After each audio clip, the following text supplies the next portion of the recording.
Chceš jít na výlet do Prahy, ale nevíš, co navštívit? My taky jeli, my taky nevěděli, ale i tak jsme navštívili. V tomhle videu ti zrecenzuju 5 míst, kde jsme byli a říkám ti, že na konci tohohle videa budeš mít alespoň jedno místo, které budeš chtít v Praze navštívit. Tak pojďme. Prvním místem je Národní památník na Vítkově. Tohle místo je mega jednoduše přístupné z hlavního nádraží. Jde se tam tak 2-3 km pěšky. A já jsem tam původně chtěl jít hlavně proto, že nevím, jak to máte vy, ale já snad u všech influencerů, kteří žijí v Praze a běhají, tak jsem viděl alespoň jedno video, kde běželi na Vítkov, na ten památník. A já jsem si říkal, že už jsem byl v Praze tolikrát a prostě musím tenhle památník vidět. No a fakt to stálo za to. Už jenom když vylezete na ten kopec a uvidíte tu sochu, tak si řeknete wow, protože ta socha fakt na těch videích nevypadá tak obrovská, jak v realitě je a je fakt crazy. To hlavní, co jsem si ale na tomhle místě zamiloval, je ten výhled. Fakt v Praze jsem viděl hodně výhledů na město, ale tohle byl podle mě ten nejlepší. Fakt tam vidíte celé město jako na dlaně a je to extrémně pěkné. Fakt chápu, proč tam všichni ti lidi běhají, takže za mě má památník 14 bodů z 10. Druhým místem je městská část Karlín. Tohle bylo naprosto neplánované a naplánovali jsme to, že tam půjdeme až na tom samotném Vítkově, ale neudělali jsme chybu, protože tam se dostanete přes park, nebo takový les, záleží, kudy půjdete, a potom přes schody, anebo tunel. Trošku mě mrzí, že my jsme přes ten tunel nešli, protože by mě fakt zajímalo, jak vypadá vevnitř, ale šli jsme přes schody. No a Karlín jinak fakt stojí za to, protože mi přijde, že to není úplně tak turisticky známá oblast a vlastně tam ani nemáte proč turisticky chodit, protože tam jsem neviděl nic, co by bylo tak turisty očividně lákalo. Ale podle mě je to kouzlo Karlína tak skryté, protože ty ulice samotné jsou extrémně nádherné. Fakt tam jdete a všude kolem vás jsou historické staré budovy, které vypadají nádherně. Navíc jsou tam všude stromy, klid, všechno to jde tak pomalu a přijde mi to jako nádherný kontrast oproti Václaváku, kam se dostaneme za chvilku. Proto dávám Karlínu 7 bodů z 10.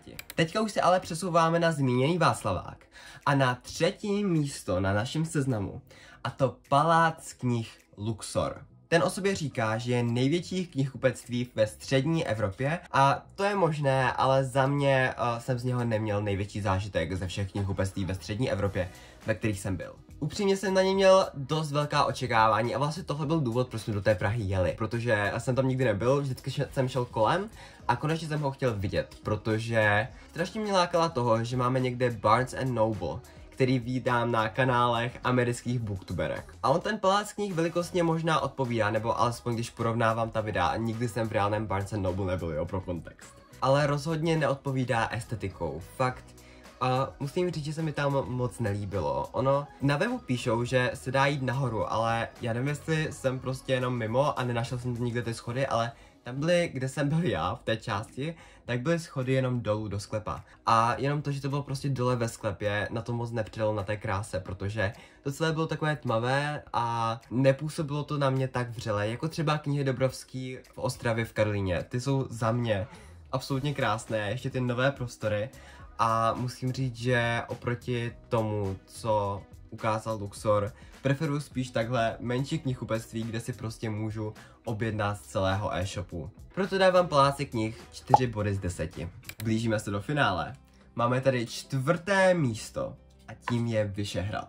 Tam se z Luxoru můžete dostat buď metrem, anebo, a tuhle možnost fakt teďka preferuju od té doby, co jsem vyzkoušel, pěšky procházkou po náplavce. Fakt, ta procházka je krásná, můžete vidět i takové další turisticky významné věci, jako Tančicí dům a celkově náplavka je podle taky hodně známá.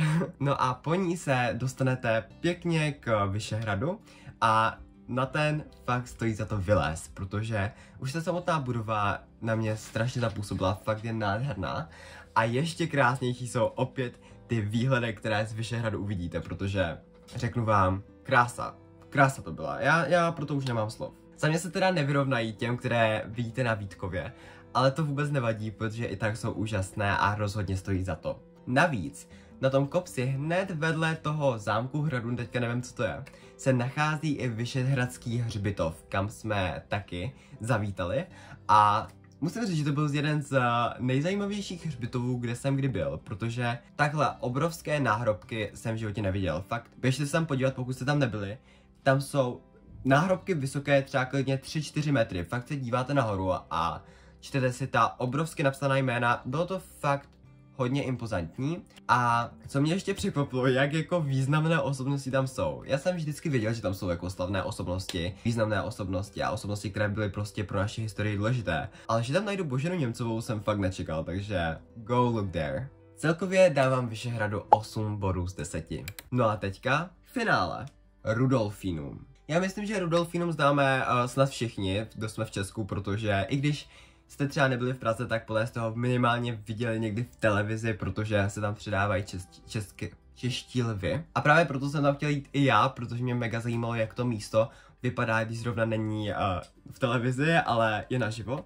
A musím říct, že fakt stojí za to. My jsme bohužel nemohli jít dovnitř, ani do té galerie, protože tam měli zrovna zavřeno, protože byl pondělí, takže to nás dost zklamalo. Ale samotné to prostředí to rozhodně vynahradilo. Ta budova je krásná, fakt stojí za to se jenom na ní podívat. Zase je to jeden z těch příkladů těch krásných budov, které v Praze najdete. Ale co je ještě krásnější, je opět, co vidíte, když stojíte před tou budovou a vidíte jak Rudolfinum, tak Pražský hrad, tak i Vltavu. A celé to máte tak vlastně na dlani. No, musím říct, že to bylo úžasné a fakt doporučuji se tam jít podívat jenom kvůli tomu pohledu, protože to bylo zase něco úplně jiného a bylo to krásné. Proto dávám Rudolfinu 9 z 10. No a to je z tohohle videa všechno. Pokud se vám líbilo, dejte mu like, dejte mojemu kanálu odběr a do komentářů napište buď emoji vlaku, a nebo místo v Praze, které se chystáte navštívit. No a pokud chcete víc travel contentu, podívejte se na tohle video.